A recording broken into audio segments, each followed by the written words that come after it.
quelqu'un dont j'ai évoqué le nom tout à l'heure, qui est Sylvain Toulze. Sylvain Toulze qui est né à Grialou en 1911, qui va être orphelin de père à 4 ans et qui va reporter à la fois son affection et l'image du père sur Jules Cubain. Et Cubain, ça va être la figure paternelle et il va tout faire comme lui. Il va devenir prêtre, il va écrire aussi et il va embrasser aussi ses opinions politiques, euh, qui n'étaient pas progressistes. Et donc Sylvain Toulze, là aussi, personnage passionnant, hein, multiple. Quand je dis qu'il va embrasser ses opinions politiques, il ne faut pas limiter Toulze à ses opinions politiques, loin de là. Hein. C'est quelqu'un, malheureusement je ne l'ai pas connu, mais ceux qui m'en ont parlé comme quelqu'un de formidable, de fabuleux, capable de parler avec tout le monde. Euh, il était ami avec les communistes, par exemple, avec Tamier. Donc, enfin, bon, et là aussi, un très grand poète, hein, et il nous laisse une œuvre littéraire en français et en occitan de premier plan. Voilà. Et lui aussi, on va retrouver son nom dans les revues qui vont suivre. Donc, je vous ai parlé de la revue provinciale, au début du siècle, d'Ivona dans les années 20-30. Il y a une grosse trentaine de numéros. Je dis, cette revue est passionnante. Ensuite, dans les années 40, Raymond Colli, que vous connaissez peut-être de nom, qui était rédacteur à la préfecture de Cahors. Là aussi, un personnage truculent.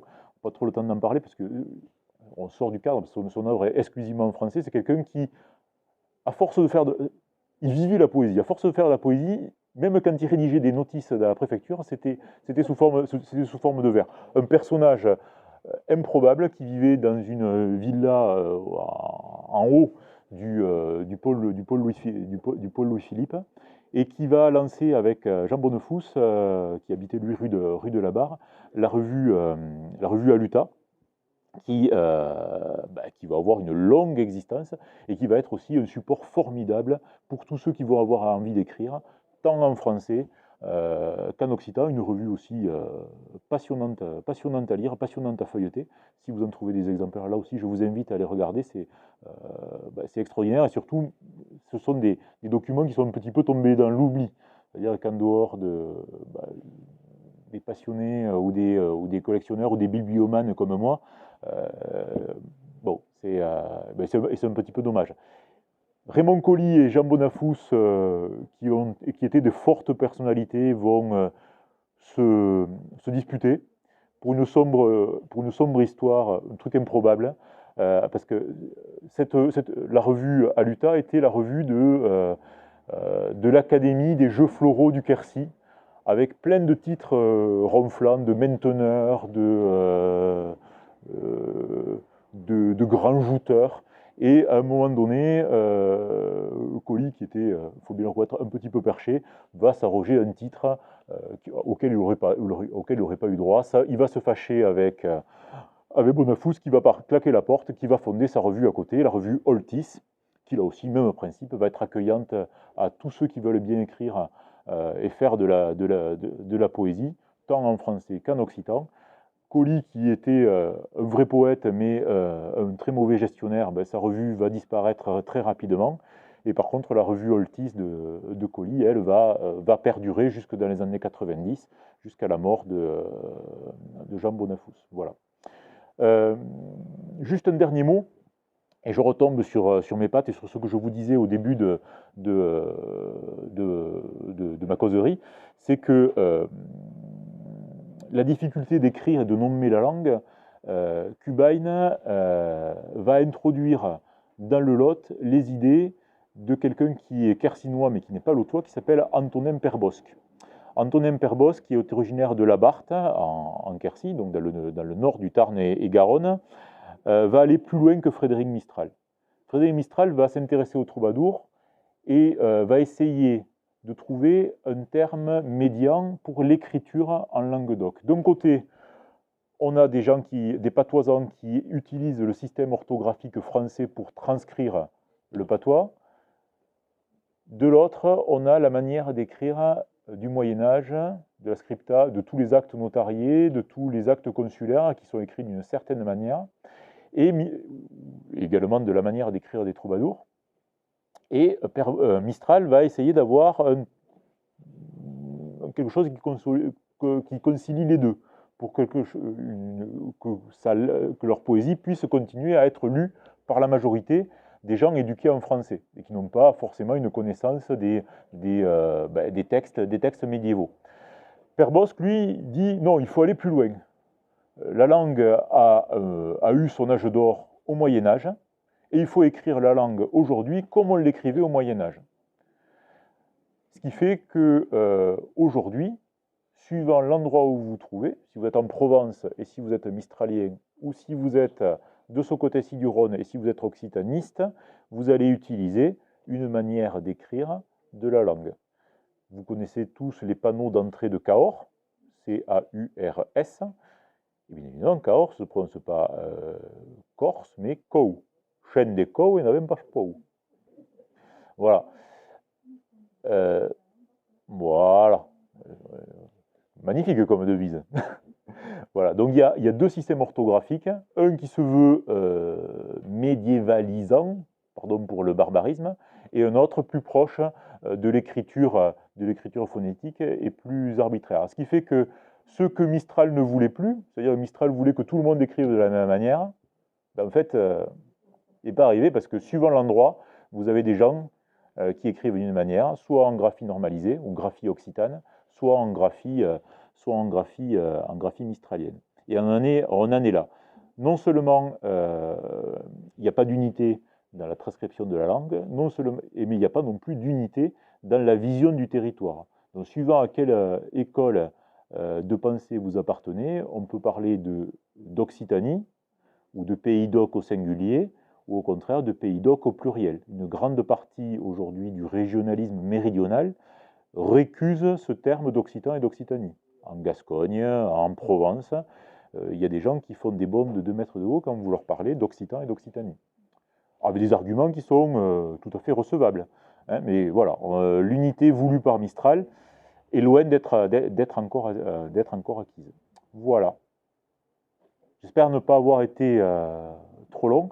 Après, pour conclure, une dernière chose, et par rapport à l'image et au regard qu'on pouvait avoir de la langue, Valérie l'a dit en me présentant de manière très pompeuse et surtout imméritée.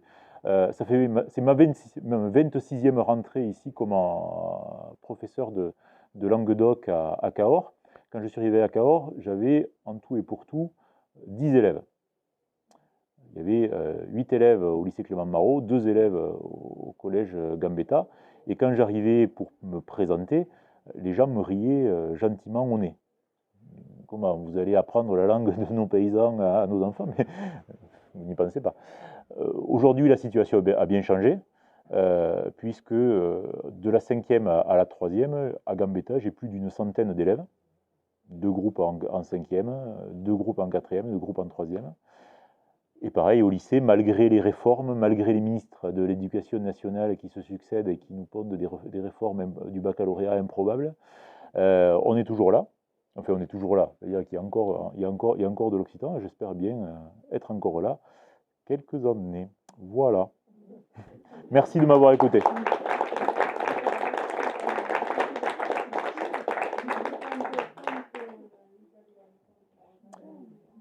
Donc je ne sais pas si... alors j'ai été très long, je suis désolé, parce que je vous l'ai dit, hein, je suis extrêmement bavard. Peut-être pas non plus très organisé, mais si vous voulez dire, si vous avez des choses à dire, des questions, dans la mesure de mes humbles connaissances, si je peux apporter quelques lumières, ce sera avec plaisir.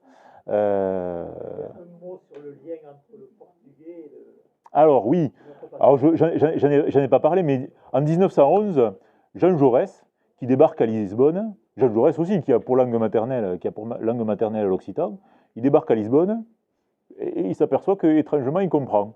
Ils se dit, mais c'est formidable.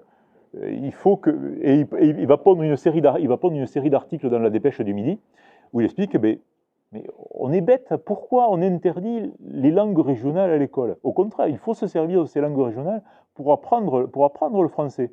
Et effectivement, au sein du Félibrige, on a tout un courant de gens qui vont développer cette idée que plutôt que de faire du français par immersion, parce que c'est ceux qui...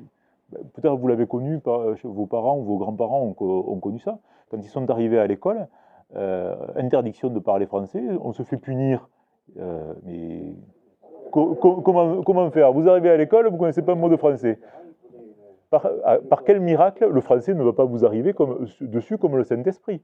Donc ça a été extrêmement violent.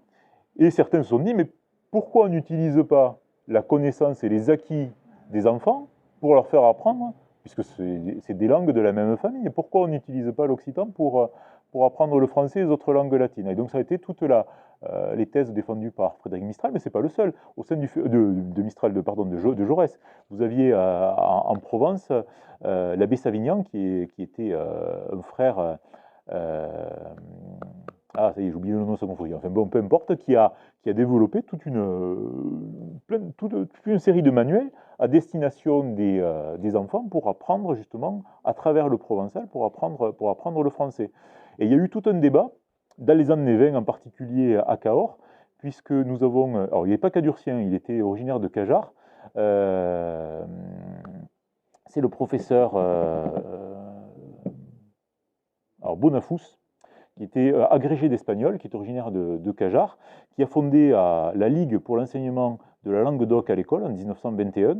Et il y a eu toute une polémique, justement, qui a essayé de faire pression sur le ministre de l'Éducation nationale de l'époque, pour essayer justement d'introduire les langues régionales à l'école.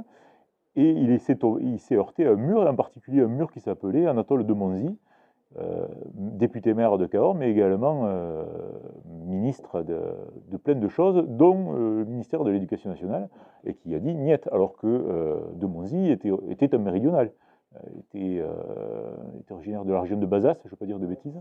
Il a fait toute sa carrière politique chez nous, quoi. Et il a commencé en étant conseiller général à Castelnau-Montratier, on l'a vu tout à l'heure. En 1919, à Castelnau-Montratier ou à Cahors, tout le monde parlait patois. Donc, c'était un refus. Enfin, rétrospectivement, c'est quand même quelque chose de violent de refuser la langue de ses électeurs à l'école. Et puis même, Mistral a été traité de sécessionniste. Donc, il y a eu des choses extrêmement violentes contre la langue d'oc. Et ça continue un petit peu aujourd'hui, mais c'est fait de manière souvent plus déguisée.